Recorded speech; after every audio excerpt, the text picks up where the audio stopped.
नमस्कार प्रिय विद्यार्थियों, यह है कीर्तिमान एकेडमी ऑफिशियल यूट्यूब चैनल। मैं पूजा मैम आप लोगों के लिए लेखपाल मेंस का टॉपिक हिंदी के अंतर्गत मैं आज आपको पहले टॉपिक है समास, उसके अंतर्गत मैं आपको प्रैक्टिस कराऊंगी। तो प्रैक्टिस सेट नंबर 1 है ये।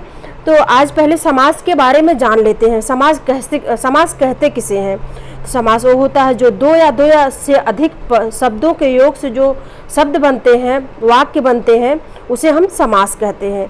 इसमें 2 पद होते हैं, 2 पदों का योग होता है और इसमें मेल और विकार का कोई अर्थ नहीं होता है, जैसे संधि में होता है, इसमें नहीं होता है। समास को विभाजित करने को विग्रह कहते हैं। समास जब हम 2 शब्दों को विभाजित करते हैं और उसका अर्थ निकालते हैं तो उसे हम विग्रह कहते हैं। समास संस्कृत, तत्सम, हिंदी, उर्दू हर प्रकार के पदों में होता है। तो यानी ये हो गया समास। समास होते कितने प्रकार के? समास होते 6 प्रकार के। अव्ययी भाव समास, तत्पुरुष समास, और होता है कर्मधारय समास, और होता है द्विगु समास, बहुव्रीहि समास और द्वंद्व समास। तो ये हो गए 6 समास। तो चलिए आज की वीडियो हम शुरू करते हैं।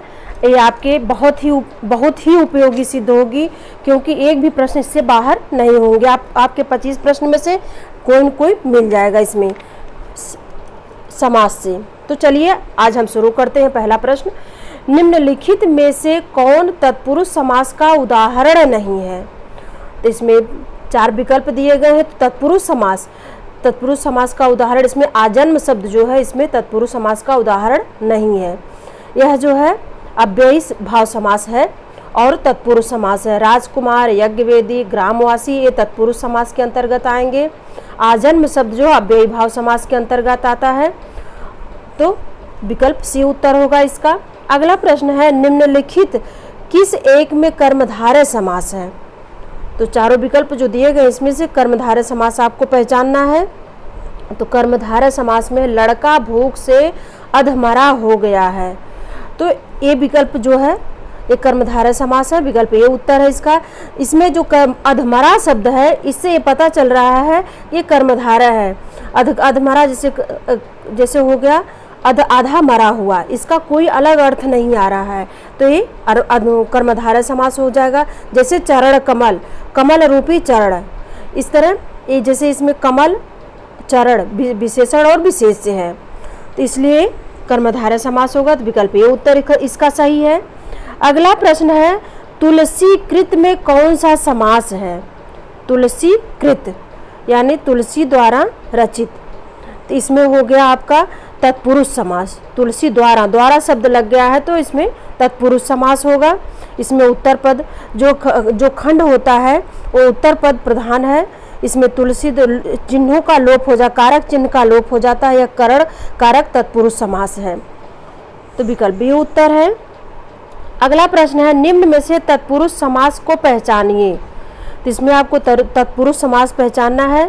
तो इसमें रसोई का घर, तो विकल्प ए उत्तर ही होगा इसका। रसोई का घर इसी में तत्पुरुष समास है। विकल्प ए उत्तर है। अगला प्रश्न है, इसमें भी चतुर्थी तत्पुरुष समास होगा, रसोई के लिए घर। अगला प्रश्न है, पुरुषोत्तम में कौन सा समास है? पुरुषों में उत्तम यानी तत्पुरुष समास है।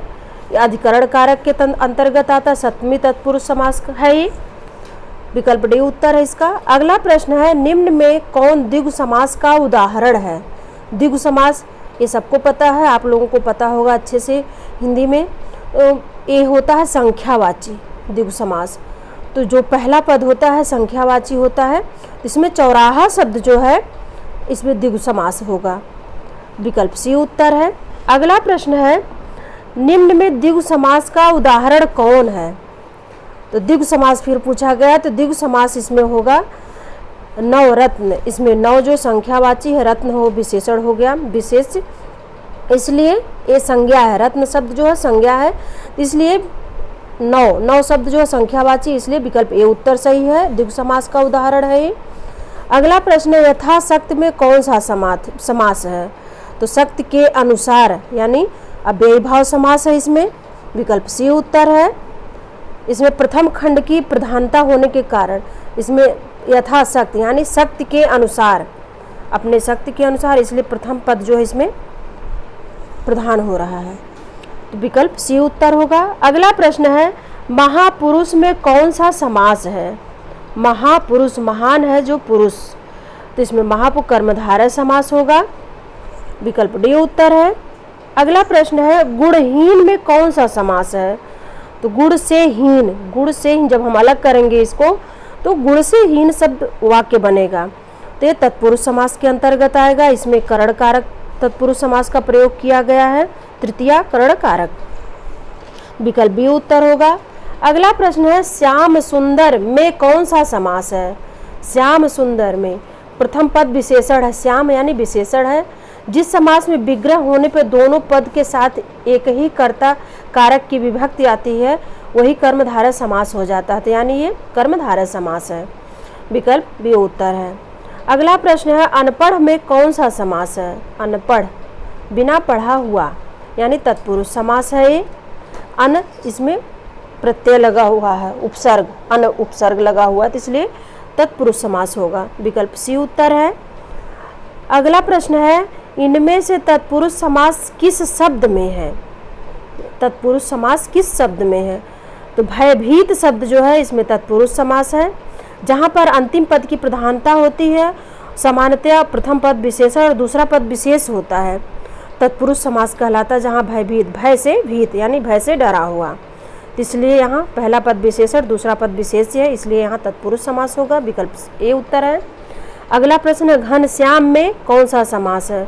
घन श्याम मतलब घन के समान, श्याम यानी काला या सांवला, तो यानी यहाँ बहुब्रीहि समास होगा, अर्थात कृष्ण भगवान से लिया गया। इसका अलग, जब वो इसका हम विग्रह करेंगे तो इसका अर्थ अलग ही कुछ होगा, सीधे अर्थ नहीं होगा इसका। यहाँ बहुब्रीहि समास हो, घन के समान बादल होगा या तो कृष्ण होगा, तो इसे या तो भोले शंकर जी का नाम भी हो सकता है गले से, तो इसलिए यहाँ बहुब्रीहि समास होगा, विकल्प सी उत्तर है। अगला प्रश्न है जब दो शब्द समास बनकर तीसरे शब्द का विशेषण बन जाए तो उसे क्या कहते हैं? तो वही हुआ बहुब्रीहि समास होगा। जब दो शब्द आपस में मिलकर तीसरा अर्थ प्रकट करते हैं तो वहाँ बहुब्रीहि समास होता है। जैसे पीताम्बर, पीला है अंबर जिसका अर्थात कृष्ण, तो यहाँ हो जाएगा बहुब्रीहि समास, विकल्प सी उत्तर है। अगला प्रश्न है आजन्म में कौन सा समास है? तो आजन्म मतलब जन्म से, तो इसलिए पहला पद इसमें अव्यय है, दूसरा पद संज्ञा है, तो इसलिए यहाँ अव्ययी भाव समास होगा, विकल्प सी उत्तर है। अगला प्रश्न है इनमें से कौन सा बहुब्रीहि समास है? इसमें से आपको बहुब्रीहि समास पहचानना है। तो नीलकंठ शब्द जो है बहुब्रीहि समास है, नीला है कंठ अर्थात शिव भगवान, इसलिए यहाँ बहुब्रीहि समास है, तो विकल्प डी उत्तर है। अगला प्रश्न आपके सामने है निम्नलिखित प्रत्येक शब्द के लिए उसके नीचे दिए गए विकल्पों में से उपयुक्त समास छांटिए।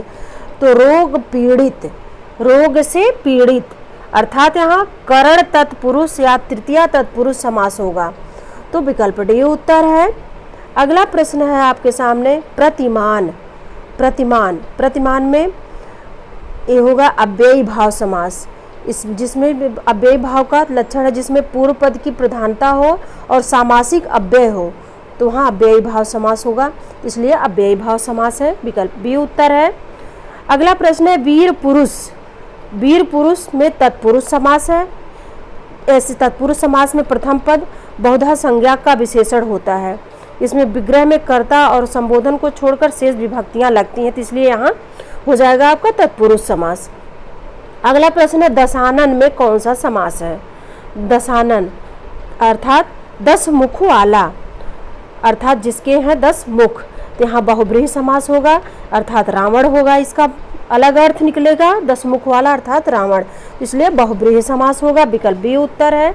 अगला प्रश्न आपके सामने है निशाचर में कौन सा समास है?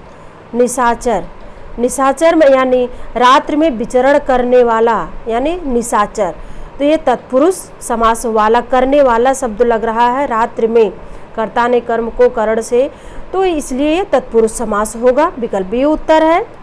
दही बड़ा में कौन सा समास है?